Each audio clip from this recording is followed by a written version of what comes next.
Friends, આજે હું તમારી સાથે શેર કરીશ દહીં વડાની રેસીપી. તો ઘરે દહીં વડા બનાવવા બહુ જ સહેલા છે, જેમાં આપણે ઘરની સિમ્પલ વાટકીથી વડાનું બેટર પરફેક્ટ માપ સાથે બનાવશું. સાથે વડા બનાવવાની કંદોઈની એવી ટિપ શેર કરીશ કે તમારા વડા પહેલી જ વારમાં એકદમ કોટની, સોફ્ટ, સ્પોન્જી અને ટેસ્ટી તૈયાર થશે. સાથે દહીં વડાના વડા આપણે તળીને તો બનાવશું, પણ ઓછા તેલમાં તળિયા વગર પણ બનાવશું. આ બંને રીતના વડા કોઈ પણ જાતના સોડા કે ઈનોના ઉપયોગ વગર પણ એકદમ પરફેક્ટ તૈયાર થશે. તો ફક્ત 2 વાટકી દાળમાંથી 10 વ્યક્તિઓ માટે તપેલું ભરીને દહીં વડા મિનિટોમાં તૈયાર થઈ જાય છે, જેને આ ટ્રીક સાથે એકવાર ચોક્કસથી ટ્રાય કરવા જેવા છે. તો ચાલો રેસીપી શરૂ કરીએ. દહીં વડા માટે સૌથી પહેલાં બેટર બનાવવા મેં અડદની દાળ લીધેલી છે. તો માપ માટે ઘરમાં રહેલી કોઈ પણ એક વાટકી સેટ કરી લ્યો. તે વાટકી પ્રમાણે 1 વાટકી જેટલી અડદની દાળ લીધેલી છે. સાથે તેટલા જ પ્રમાણમાં એટલે કે 1 વાટકી જેટલી મગની દાળ લીધેલી છે. તો મેં બંને દાળ સરખા પ્રમાણમાં લીધેલી છે. તેમાં પાણી એડ કરીને તેને સારી રીતે ધોઈ લઈએ. ધોવાયેલી દાળનું બધું જ પાણી કાઢી લઈએ. અને હવે તેમાં પાણી એડ કરીને તેને 4 થી 5 કલાક માટે પલાળી દઈએ. તો 5 કલાક પછી દાળને જોઈએ તો દાળ એકદમ સારી રીતે પલળીને ફૂલી ગઈ છે. હાથેથી દાળનો દાણો દબાવીએ તો તે સારી રીતે તૂટી જાય છે. તો પલાળેલી દાળમાં રહેલું પાણી ચાયણાની મદદથી કાઢી લઈએ. અને હવે તેને પીસવા માટે મિક્સર જારમાં એડ કરી દઈએ. અને હવે અડધા કપથી થોડું વધારે એટલે કે 3/4 કપ જેટલું ઠંડુ પાણી એડ કરી દઈએ. તો દાળને પીસતી વખતે આપણે વધુ પડતું પાણી એડ નથી કરવાનું, નહીં તો બેટર ઢીલું થઈ જશે. અને હવે તેને ગ્રાઇન્ડ કરી લઈએ. ઢાંકણ ખોલીને જોઈએ તો દાળ એકદમ સારી રીતે ગ્રાઇન્ડ થઈને તેનું આ રીતનું સ્મૂથ બેટર તૈયાર થઈ ગયું છે. તે વડા માટે એકદમ પરફેક્ટ છે. અહીંયા આપણે બેટરને દરદરું નથી રાખવાનું. તો હવે તેને મિક્સિંગ બાઉલમાં કાઢી લઈએ.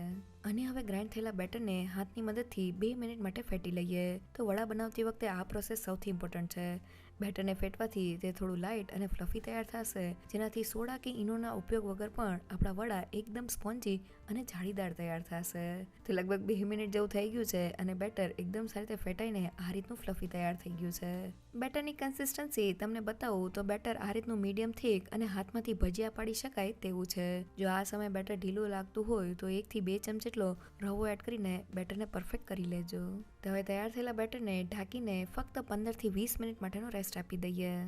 તો વડા માટેનું બેટર તૈયાર થઈ ગયું છે.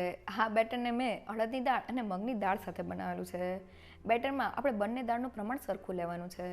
અડદની દાળમાં ચીકાશનું પ્રમાણ રહેલું હોય છે, જેનાથી વડા એકદમ ફૂલેલા તૈયાર થાય છે.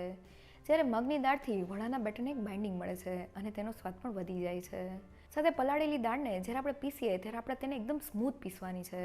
અને પીસતી વખતે આપણે વધુ પડતું પાણી એડ નથી કરવાનું. બેટરને આપણે થોડું થીક રાખવાનું છે.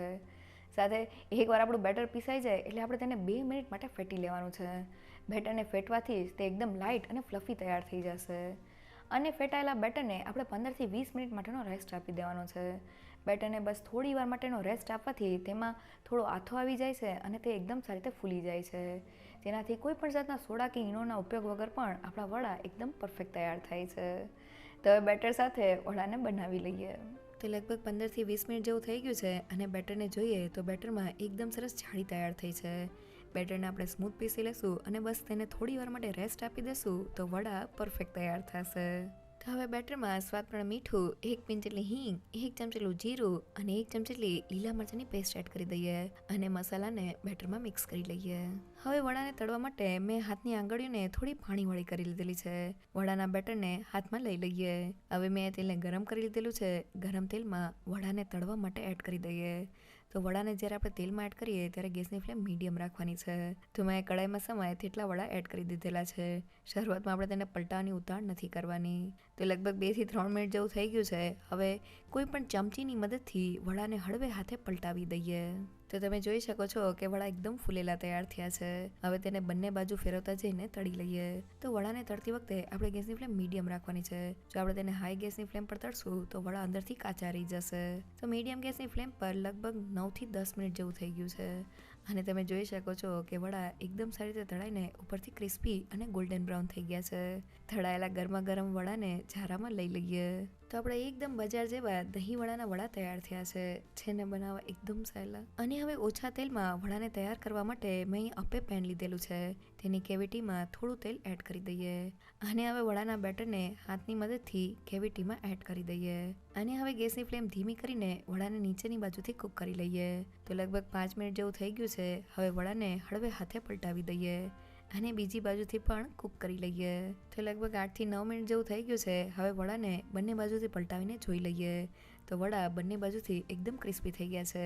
તો હવે તેને ઝારામાં લઈ લઈએ. તો તળ્યા વગર પણ આપણા દહીંવડાના વડા એકદમ ફૂલેલા તૈયાર થયા છે. એકવાર જરૂરથી ટ્રાય કરજો.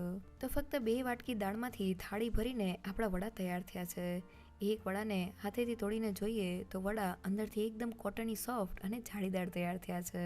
આ સિવાય તળ્યા વગર તૈયાર થયેલા વડાને તોડીને જોઈએ તો તે પણ અંદરથી જાળીદાર અને સોફ્ટ તૈયાર થયા છે. એકવાર તેને આ ટ્રીક સાથે જરૂરથી ટ્રાય કરજો. અને હવે વડાને પલાળવા માટે મેં પાણી લીધેલું છે. તો મેં આંગળી અડાડી શકાય તેટલું ગરમ પાણી લીધેલું છે. ઠંડા પાણીની જગ્યાએ ગરમ પાણી લેવાથી તે વડામાં એકદમ સારી રીતે એબ્ઝોર્બ થશે. તેમાં સ્વાદ પ્રમાણે મીઠું, 1 પિંચ હિંગ અને થોડા કોથમીરના પાન એડ કરીને તેને મિક્સ કરી લઈએ. અને હવે વડા ઠંડા થાય એટલે તેને પાણીમાં એડ કરી દઈએ. હવે તેને થોડા દબાવી દઈએ અને 10 મિનિટ માટે રાખી દઈએ. તો આપણા વડા પલળે છે ત્યાં સુધી દહીં વડા માટેનું મીઠું દહીં બનાવવા મેં અહીંયા 500 ગ્રામ અને અડધા લીટર જેટલું દહીં લીધેલું છે. તેમાં 1 ચમચીલો સંચળ પાવડર, અડધા કપ જેટલી દળેલી ખાંડ અને અડધા કપ જેટલું પાણી એડ કરી દઈએ અને તેને સારી રીતે મિક્સ કરી લઈએ. તો દહીંમાં થોડું પાણી એડ કરવાથી તે એકદમ સારી રીતે વડામાં એબ્ઝોર્બ થશે. તો આપણું મીઠું દહીં તૈયાર થઈ ગયું છે. હવે દહીં વડાનો સ્પેશિયલ મસાલો બનાવવા મિક્સિંગ બાઉલમાં 1 મોટી ચમચીલો શેકેલા જીરાનો પાવડર, 1 મોટી ચમચીલો ચાટ મસાલા પાવડર, 1 મોટી ચમચીલો સંચળ પાવડર અને 1 ચમચીલું લાલ મરચું પાવડર એડ કરી દઈએ. બધા જ મસાલાને મિક્સ કરી લઈએ. તો આપણો દહીં વડાનો સ્પેશિયલ મસાલો તૈયાર થઈ ગયો છે. તો 10 મિનિટ થઈ ગઈ છે અને વડાને જોઈએ તો વડા પાણી એબ્ઝોર્બ કરીને સાઈઝમાં ડબલ થઈ ગયા છે. વડાને પાણીમાંથી લઈને તેમાં રહેલું વધારાનું પાણી કાઢી લઈએ અને હવે આ રીતના બધા જ વડાને કાઢી લઈએ. અને હવે વડાને તૈયાર કરેલા મીઠા દહીંમાં એડ કરી દઈએ અને દહીં સાથે સારી રીતે કોટ કરી લઈએ. તો દહીં વડાને સર્વ કરતાં પહેલાં તેને આ રીતના થોડી વાર માટે દહીંમાં રાખવાથી દહીં એકદમ સારી રીતે વડામાં એબ્ઝોર્બ થશે. તો આપણા વડા દહીં સાથે સારી રીતે કોટ થઈ ગયા છે. તો આપણા દહીં વડા બનીને તૈયાર થઈ ગયા છે. ફક્ત 2 વાટકી દાળમાંથી તપેલું ભરીને દહીં વડા તૈયાર થયા છે. અહીંયા જ્યારે આપણે વડાને તૈયાર કરી લઈએ પછી આપણે તેને એકદમ સારી રીતે ઠંડા કરી લેવાના છે. અને પછી થોડા ગરમ પાણીમાં જ્યારે આપણે વડાને ડીપ કરશું ત્યારે તે એકદમ સ્પોન્જી અને સોફ્ટ તૈયાર થશે. અહીંયા જો વડા થોડા પણ ગરમ હશે અને આપણે તેને પાણીમાં એડ કરી દઈશું તો વડામાં વચ્ચે ગાંઠ થશે. સાથે વડાને પાણીમાંથી કાઢ્યા પછી મેં તેને દહીંમાં ડીપ કરેલા છે જેનાથી વડા ઉપર દહીંનું પરફેક્ટ કોટિંગ થઈ જશે. તો હવે દહીં વડાને ચટણી સાથે સર્વ કરી લઈએ.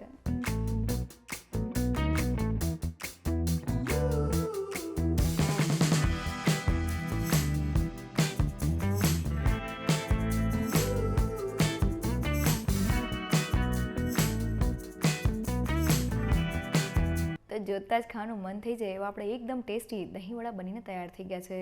ગરમીની સિઝનમાં એકવાર આ ટ્રીક સાથે દહીંવડા ચોક્કસથી ટ્રાય કરવા જેવા છે. જો તમને મારી આજની રેસીપી ગમી હોય તો મને કમેન્ટ સેક્શનમાં જરૂરથી કહેજો. સાથે મારા વિડીયોને લાઇક અને ફ્રેન્ડ્સ અને ફેમિલીમાં શેર કરજો અને મારી ચેનલને સબસ્ક્રાઈબ કરવાનું ના ભૂલશો. તો ફરી મળીએ એક નવી રેસીપી સાથે.